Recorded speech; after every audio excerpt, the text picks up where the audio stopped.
a sweeping reshuffle of economic policy, former President Donald Trump has introduced a range of measures that have sent shockwaves through U.S. markets and sparked global reactions.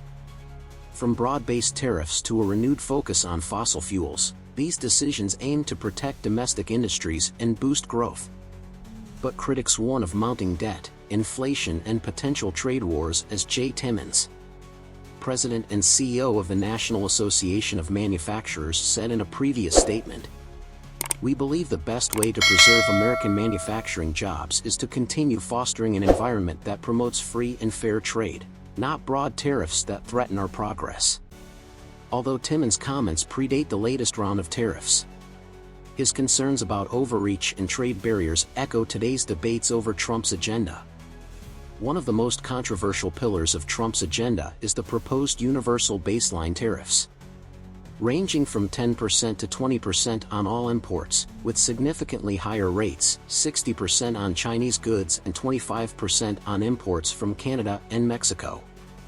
Proponents argue that these tariffs bolster domestic manufacturing and generate revenue, but many economists counter that such measures act as regressive taxes, raising consumer prices and risking retaliatory trade barriers, according to an analysis by the Tax Foundation.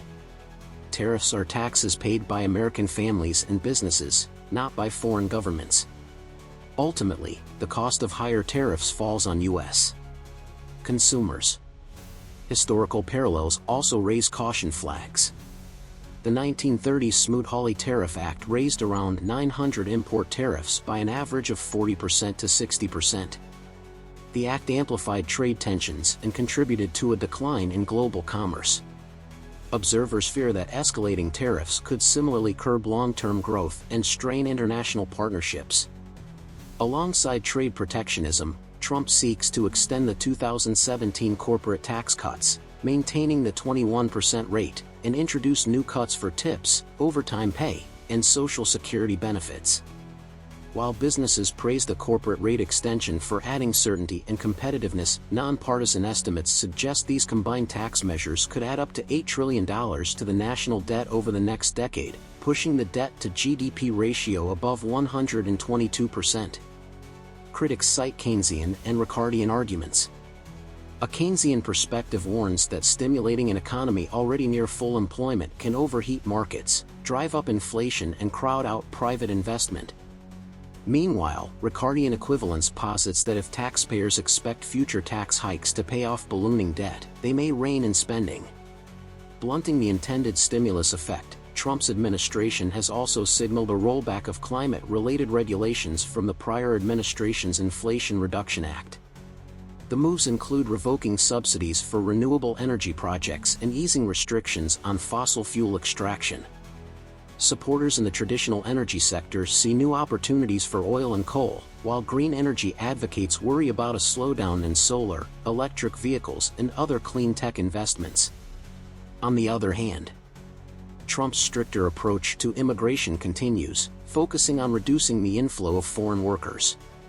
Agricultural and construction sectors, which rely heavily on lower-cost labor, have sounded the alarm on rising wage pressures and potential labor shortages. Reduced labor mobility could stifle growth, fueling inflation in service and manufacturing industries already grappling with supply constraints. What about China? Well, China remains Trump's primary target for tariff escalation. With proposed 60% tariffs on electronics, EVs, and semiconductors threatening around $500 billion in bilateral trade, Beijing is reportedly preparing currency depreciation measures, expanded fiscal stimulus and trade diversification strategies in South American, Asian, African, and EU markets to counterbalance U.S. hostility. We have the tools to navigate these challenges, states an unnamed official at China's Ministry of Commerce. But the long-term impact on global growth will be severe if the U.S. continues this aggressive decoupling. Higher tariffs accelerate the shift of some manufacturing from China to alternative hubs like Vietnam and Mexico, spurred by U.S. businesses seeking cost efficiencies under Trump's protectionist policies. However, China's dominance in critical minerals and advanced tech components complicates a full decoupling scenario.